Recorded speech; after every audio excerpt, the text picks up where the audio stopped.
आज जो है आप लोग किस संबंध में डीएमई में मिलने आए हैं? आज हम लोग डीएमई में अभी वर्तमान में नीट के माध्यम से एमबीबीएस सीट में जो सीट पर चयन की प्रक्रिया जो चल रही है उसमें काफ़ी गड़बड़ियां हैं।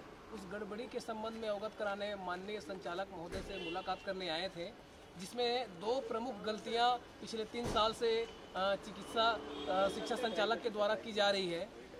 यदि हम इस पर डिटेल में जाएं तो इसमें दो तरीके से रूल है कि जैसे अगर हम मेडिकल कॉलेज रायपुर का उदाहरण लें तो मेडिकल कॉलेज रायपुर में 180 सीट है और इस 180 सीट में 15% all India quota, 3% central nominee quota और 10% ईडब्ल्यूएस कोटा निकाल कर जो शेष 130 सीट बची है उस 130 सीट में फिर छत्तीसगढ़ के जो आरक्षण नियम है उसके आधार पर सीट डिस्ट्रीब्यूशन किया गया है और यह पूरी तरीके से गलत है। जबकि होना ये चाहिए था कि एमबीबीएस के रायपुर मेडिकल कॉलेज में जो 180 सीट है उसमें से 15% कोटा ऑल इंडिया कोटा को निकाल दें और 3% सेंट्रल नॉमिनी कोटा, तो ये 18% को निकाल के जो शेष सीटें बच रही हैं उस सीट में छत्तीसगढ़ में जो आरक्षण नियम है उसके आधार पर सीट का वितरण करना चाहिए। ऐसा नहीं करने से प्रत्येक मेडिकल कॉलेज में 3-3 सीटों का नुकसान हो रहा है, जिसमें अनुसूचित जाति का 2 से 3 सीट नुकसान हो रहा है, जनजाति का 5 से 60 सीट का नुकसान हो रहा है, ओबीसी वर्ग का भी 3 से 4 सीट का नुकसान हो रहा है। यह कंटिन्यू पिछले 3 साल से चल रहा है, 2019 में भी, 20 में भी। 2020 में हमने काफ़ी शिकायत किया था और अंत में 1-2 सीटें हमारे अनुसूचित जाति, जनजाति और पिछड़े वर्ग की बढ़ोतरी हुई थी। दूसरी गलती इसमें यह है कि जो आरक्षण नियम का जो परिपालन होता है, आरक्षण नियम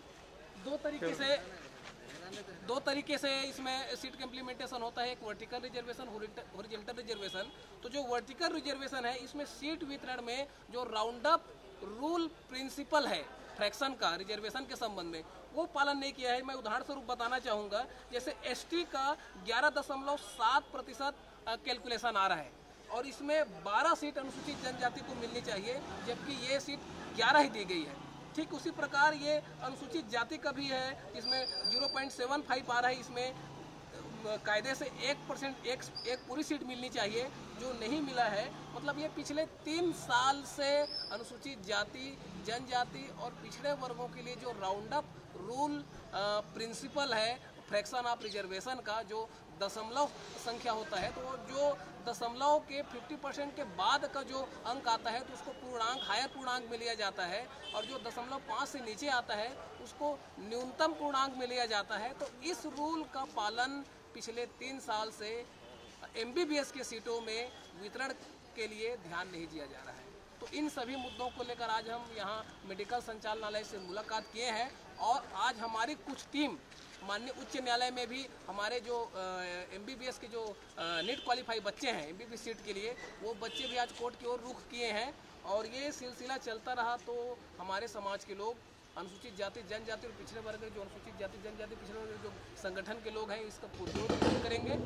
मैं Vinod Kumar, social legal foundation, धन्यवाद।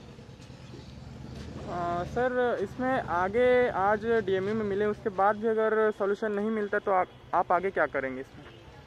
देखिए, अभी मैं थोड़ा आगे का प्रोग्राम बताने से पहले एक बात कहना चाहूँगा कि अभी जो सीट एलोकेशन का जो मैट्रिक्स इन लोगों ने तैयार किया, जो चार्ट बनाया है डीएमई ऑफिस के द्वारा, उसमें देखने से ही अपने आप गलती इसमें समझ में आ रही है।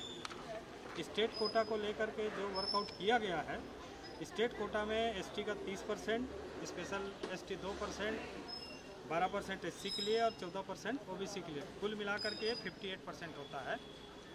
तो बचे जो हिस्सा है 42% वो अनरिजर्व सीट के लिए है।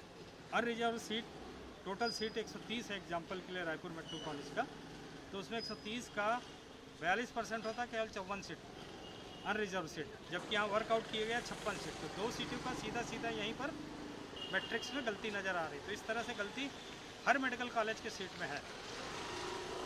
तो हर मेडिकल कॉलेज सीट में 2 से 3 सीट जो है वो रिजर्व कैटेगरी के लोगों को, खासकर एसटी और एससी लोगों को ही मिलेगा। तो ये एनोमलीज बहुत बड़ी एनोमलीज है जिसको डीएमई के सामने पॉइंट आउट किया गया है और डीएमई साहब ने भी, उनको लगा कि ये कैसे हो गया, उन्होंने आश्वासन दिया है कि हम अपने स्तर पर कार्रवाई करेंगे। मगर चूँकि आज काउंसलिंग स्टार्ट हो गई है और ढेरों सीट अलॉटमेंट हो गए। मैं समझता हूँ कि आज एलोकेशन सीट का एलोकेशन अलॉटमेंट समाप्त हो जाएगा।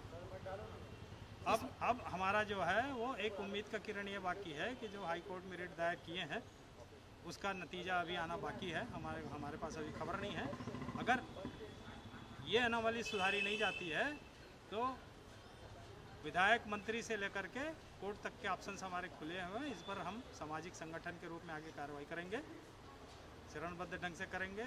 सारे मिनिस्टर्स को, मुख्यमंत्री को और जो सेक्रेटरी हैं, एडिशनल प्रिंसिपल सेक्रेटरी है और चीफ सेक्रेटरी है, वहाँ तक हम ये बात रखेंगे, अपनी बात समझाएंगे उनको कि क्लियर कट यहाँ पर जो गलती निकल आ रही है उसको तत्काल सुधारा जाए। इसमें किसी के गाइडलाइंस या निर्देश की या आदेश की आवश्यकता नहीं है। क्लियर कट ये जो चार्ट बना है उसमें कोई भी इसको पढ़ेगा चार्ट तो आप समझ जाएगा उसमें जो गलती और अनामली है उसको तत्काल सुधारा जाए।